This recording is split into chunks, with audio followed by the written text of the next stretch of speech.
Ito muna tayo sa PH Under Fire. At dito nga, meron kaming kalaban na taga Batasan BH. Mukhang mapapalaban nga kami dito. Tingnan nyo naman, may 77 win streak yung taga Batasan BH.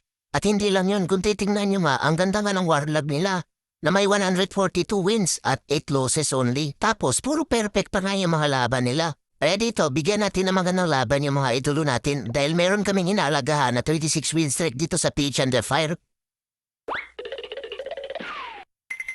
At ito na ngayong inaasahan, pagkalipas na ng ilang oras, ubos lahat yung mga base namin. Grabe, napalaban kami sa mga mamaw. Pero syempre, hindi papayag ang mga taga-PH Under Fire. At ito nga kung titignan nyo, ubos na rin yung mga base nila at naiwan na lang yung mga nakaplug sa akin. Ang gagaling din talaga na mga kasama ko dito, lalo na si Boss Chili. Kaya dito, sinimulan ko na rin umatak gamit yung TH11. Balay bago nga mag-umpisa ang laban, nag-claim na nga ako sa TH11 hanggang TH17. Okay, gawin lang natin simple sa low TH. Bali, mastrad lang yung ginamit ko dito na may clone spell. Bali, dito ko nga binaksak yung blame para matanggal na kaagad yung mga ibang defense gamit yung mga Yeti Mites.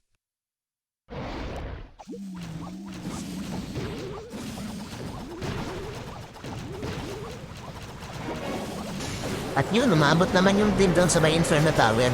Kaya nilagyan ko na ng clone spell yung Yeti para dumami yung Yeti Mites. Kaya ang nangyari, ubos na yung mga ibang buildings na kalat doon sa may Inferno Tower. Kaya may pating na yung mga main troops ng mga butiki na dapat diretso-diretso na sila papunta doon sa may Eagle.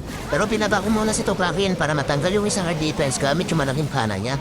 Bago ko nilapag yung main troops na mga butiki kasama si Tatang. Kaso walang hiyang bantay na butiki ito. Rumampa pa doon sa harapan ng mga butiki. Pero ayun, sinundan tuloy ng mga butiki.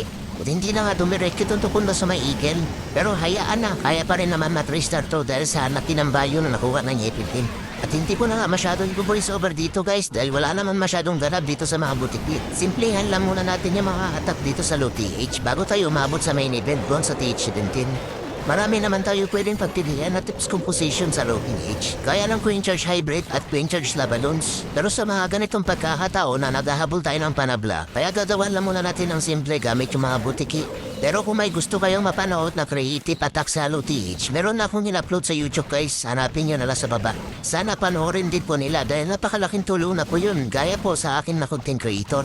Dahil sa tuwing gagawa kami ng content at maraming views, mas nakakagana nga naman gumawa ng content gaya nito. Pero anyways, balik na tayo dito sa mga butiki. Gaya nga sa nasabi kanina, kahit lumandi yung butiki doon sa dumaan na butete, kaya pa rin ni Tristar. Kahit simpleng attack lang, pero isa ito sa pinakamalakas na strategy sa TH11. Kaya lipat naman tayo sa TH12 mga idolo. At dito nga, drag bat naman yung ginamit ko. Sa mga hindi pa nakakalam at sa mga bagong player pa lang ng CUC, ang drag bat ang pinakamalakas na strategy nung hindi pa dumarating yung mga ibang troops. Kaya dito, simplihan lang natin ulit yung attack. Bale, ito nga yung defense ni Balin. Pinilit ko nga mag-drag bat dito kasi tignan nyo. Ito na lang yung magiging kalaban ng mga bat spell dahil nandito yung tatlong wizard tower. Kaya dito ko na binaba yung main troops na butiki. Bale, inuna ko lang muna ilapag dito si Tupakin.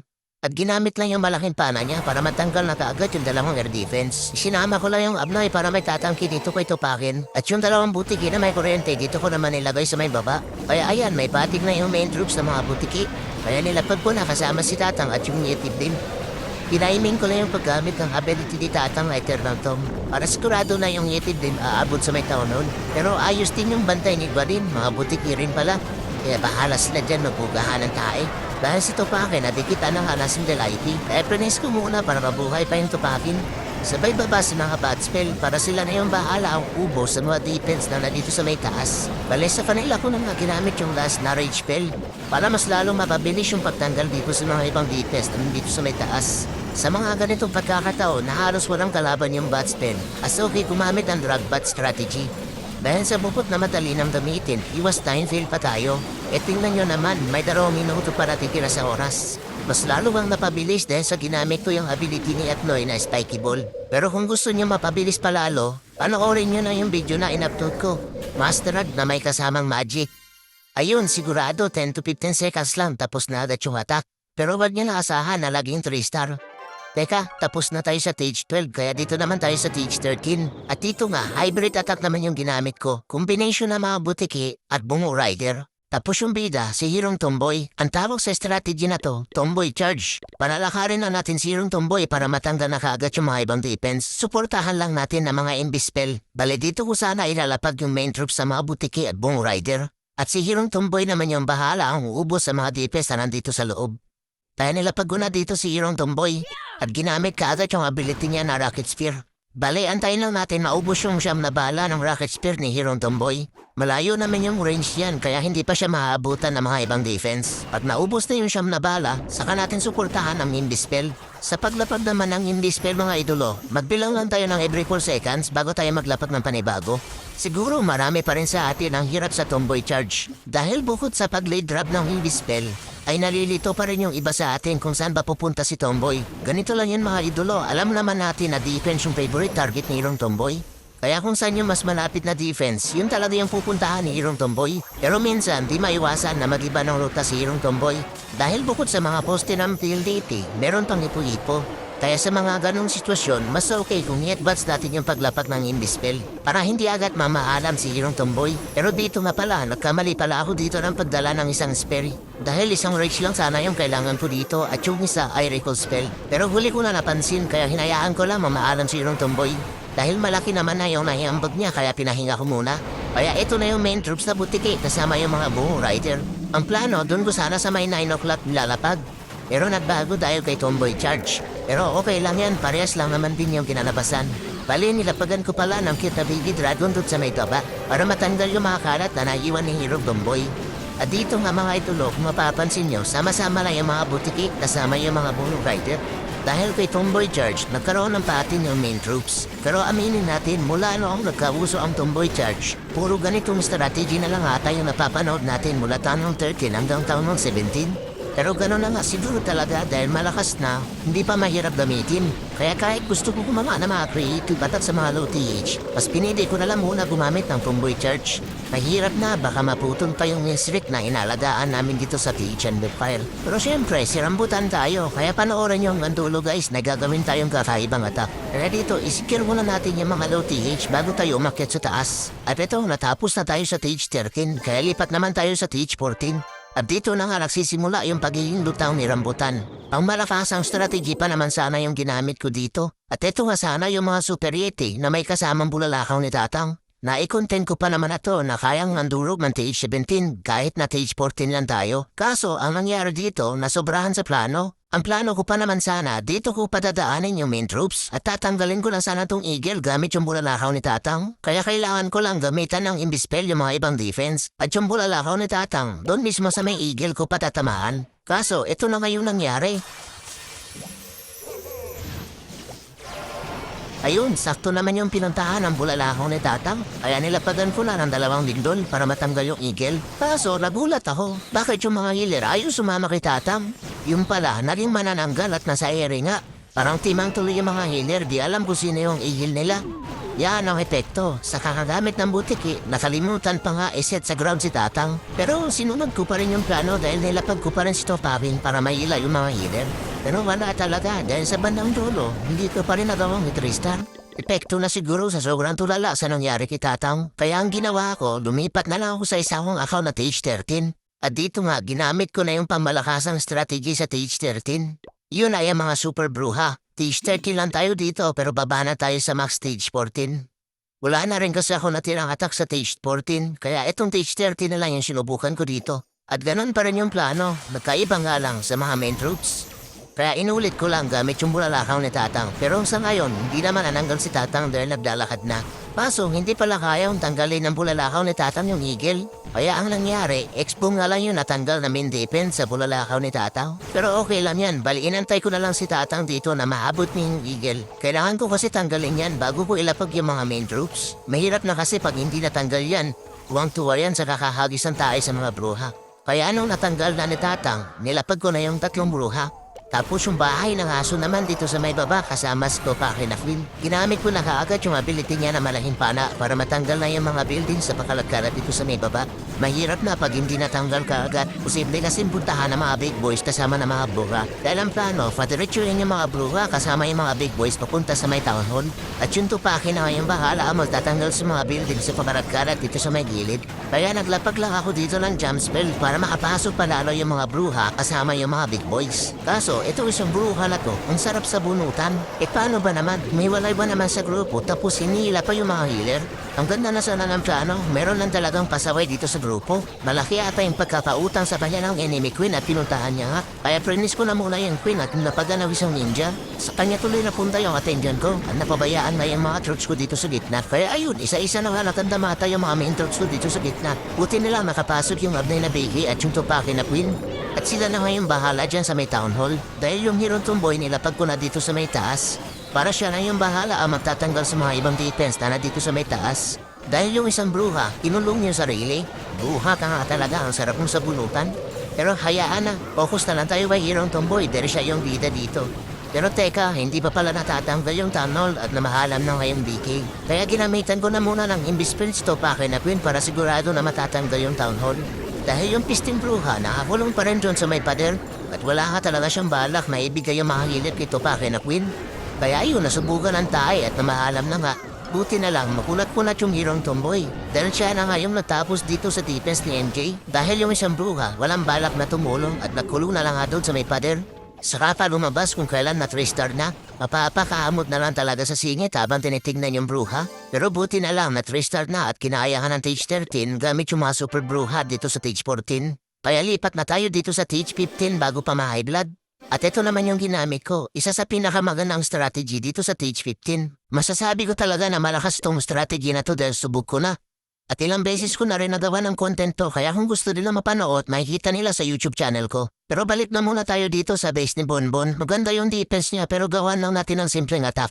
Tinanggal ko lang yung mga buildings dito gamit yung malaking pana ni Topaken. Tapos siya na rin yung bahala mong tatanggal sa mga buildings na nandito sa may 3 o'clock. Yung bahay ng aso naman dito sa may baba. Tapos yung mga main troops na ugat, dito ko naman nilalapag para diretso-diretso lang sila papunta doon sa may gitna. Tapos antayin lang natin si Topaken na queen na mapure yung mga buildings na pakalagkara dito sa may 3 o'clock bago natin gamitan ng recall.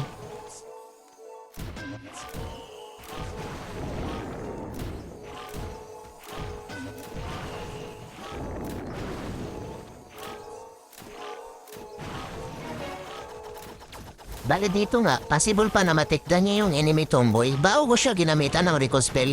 Sabay lapag ng bahay ng aso dito sa may baba kasama ng mga bruha. Para sila naman yung bahala ang magtatanggal sa mga building sa pakalatkat at dito sa mga baba. Kaya nilapag ko na yung mga main troops ng ugat at mga Amazona kasama si Tatang at yung abnay na BK. Sinabay ko na rin pagbalik kay Topake na queen na may kasamang mga healer. At diretso-diretso na lang yan sila hanggang umabot sila sa may town hall. Para hindi lumiis ng landas yung mga main troops natin na mga ugat, gamitan lang natin ng overgrowth spell yung mga ibang defense. Mas pinili ko nga magdala ng heal spell kaysa sa rage spell. Gaya sa situation na to, 3 lang yung healer na galing pa kay Topake na queen. Kaya kailangan ko muna i-heal spell yung main troops na mga ugat. Dahil hindi lahat ng main troops kaya migil na mga healer. Tapos timing lang sa paggamit ng ability ng Tatang pag nabasag na yung town hall. Tapos gamitan lang natin ulit ng overgrowth spell yung mga ibang defense para hindi pa rin mag-iiwalay yung mga main troops natin na ugat. Tapos yung naiwang free spell, saka naman natin gagamitin pagtapos na yung duration effect ng overgrowth spell. At dito nga guys, kaya ko nasabi na isa to sa pinakamalakas na strategy sa Town Hall 15. Dahil hindi ko na nga kinailangan yung tulong ni Hirong Tomboy.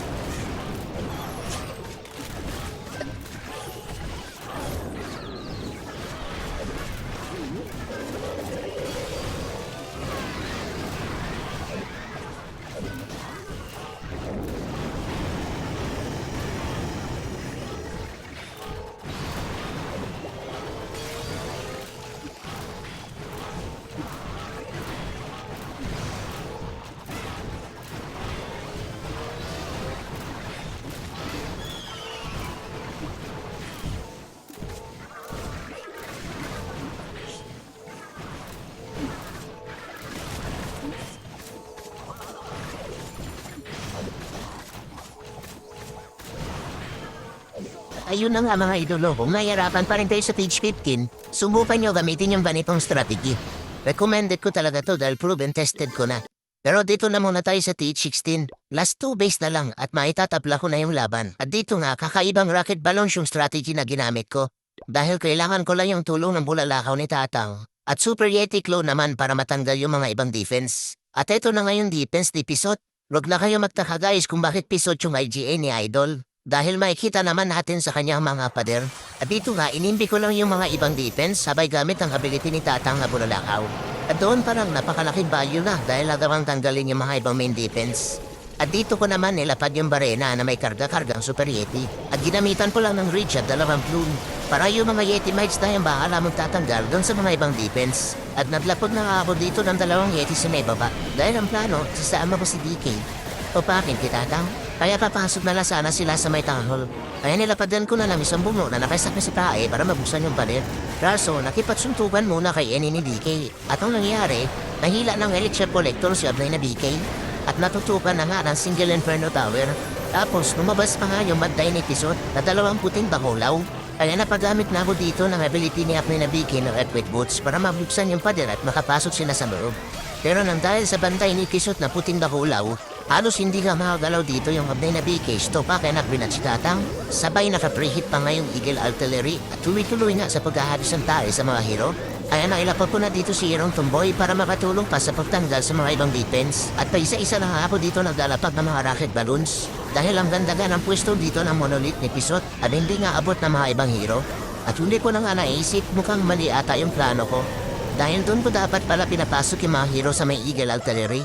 Kaya ang nangyari, punong-tuwa nga yung Eagle Artillery sa kakahagis ng tae sa mga hero.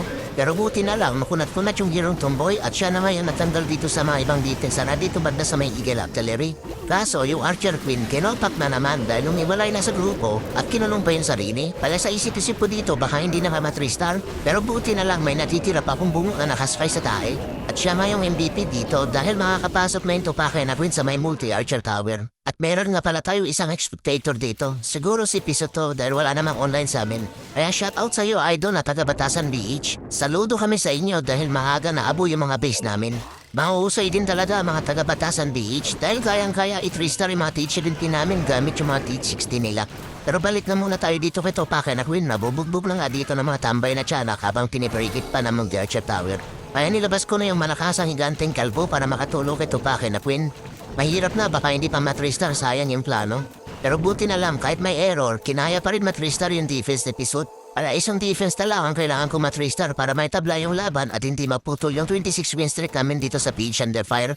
Kaya dito na tayo sa main event na Age 17. At ito nga yung main troops na ginamit ko. 10 puting bakulaw, 10 ninja at 7 bungo na nakasakay sa tae. Ito nga yung ginamit ko para ma-draw yung laban. Para kahit papano, meron tayong may iwang alaala sa mga taga-Batasan DH. At ito na nga yung defense ni PCM2. Kailangan ko lang tanggalin yung mga defense na nandito sa loob at papaikutin ko lang yung mga hero papunta sa baba.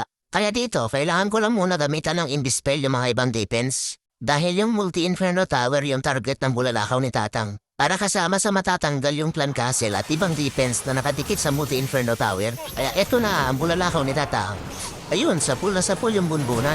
Pero teka, wag mo na magsaya dahil may nakaambang panganit ni Tatang. At ito nga yung bantay na hero na Machu Papa. Kaya nilapagan ko na muna ng isang puting bakulaw para ma-distract yung ibang defense at si Machu Papa. Kaya ayan, magpalamig ka muna Machu Papa habang binabanatan ka ni Tatang. Tapos dito, inaantay ko lang matanggal ni Tatang yung isang scatter shot at isang ricochet cannon. Ito palang defense ni PCM2 ay gamit na gamit sa Legend League. Sinusubukan ko kasi na yung season na i-push yung mga ibang TH17 ko na account. At kadalasan may na-encounter ako ng mga defense na kaparehas nga dito kay PCM2. Ang antay 2-star ata yung ganitong layout dahil puro naka-imbis tower yung town hall at yung ibang main defense. Kaya pag nagkamali ka dito, sigurado 1-star yung maabutin mo. Pero teka, balik dito kay Tatang, natanggal niya na yung ricochet cannon kaya binaba ko na dito yung Abnay na BK at ilang pirasong mga puting bakulaw para mahila na si Tatang. At dito ko naman binaba yung tupakin na quid sa may 9 o'clock kasama ng ilang pirasong bakulaw. Kinamit ko naman yung ability yung tupakin para makalabas yung hinganteng galbo at nakatulong pa dito sa mga hero. At dito nga, halos hindi na nga makagalaw yung mga bantay na hero at yung mga ibang defense dahil sa mga puting bakulaw. Kaya isa to sa mga OP troops mga idolo kaya wag na subukan na gamitin.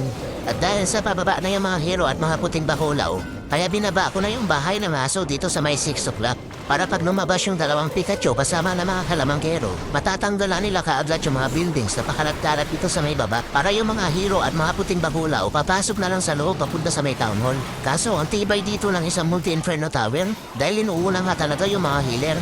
Kaya ginagamitan ko muna ng praise para hindi agad mamatay yung mga healer. Kaso, activated na ulit yung Imbis Tower doon sa may town hall. Kaya kailangan ko i-timing yung paggamit dito ng ability ni Vicky na Airkick Boots. Mahirap na, malapit-lapit sa piso yung ganitong strategy. Sayang yung plano, isang buong araw ko pa naman pinag-isipan yung ganitong attack. Kaya ginamitan ko na ng bridge yung mga ibang hero para mapabilis yung pagpasok nila sa may town hall. Sabay lapag ng mga bungo na nakasanay sa tae para mabuksan palalo yung mga pader. At ito na nga yung bida-bida na Herong Tomboy. At siya na ngayong bahala ang magtatanggal sa mga DPS na nandito sa may taas. Kaya sinusuportaan ko na muna ng Investor Serum Tumboy para humaba pa yung buhay. At ginamit ko na nga yung ability ni Apnoy na Airquick Boots at Spiky Ball. Kaso na-activate na yung Invis Tower at nagtago may yung Town Hall. Kaya prinis ko muna para hindi tuloy-tuloy yung pag-aagis ang tae sa mga ibang hero na malapit dito sa may Town Hall. At dito buti na lamang paiwan ngayon Topaki na Gwen at siya na ngayon napanggal sa Town Hall. Kaya dito nangangamit 3-star na nga nagamit yung main troops na 10 puting bakulaw. At pinapanood na ulit tayo ng idolo natin na taga-Batasan DH. Wala kasing online sa amin bago ako matapay. Alam ko mga taga-Batasan DH yung nanonood. Kaya nice game sa inyo mga idol. Parehas natin na i-secure yung laban para hindi maputol yung ating mga win streak. Kaya shoutout na muna tayo sa akin solid na mga supporter sa aking YouTube channel. Hindi ko na mababasa isa-isa ang inyong mga pangalan. Kaya isasama ko na lang dito sa aking video. Maraming salamat sa patuloy niyong pagsuporta sa aking channel. Sana huwag kayong magsawa manood sa aking mga content para tuloy-tuloy pa rin ako sa paggawa ng content at hindi na muna babalik sa pangangalakal.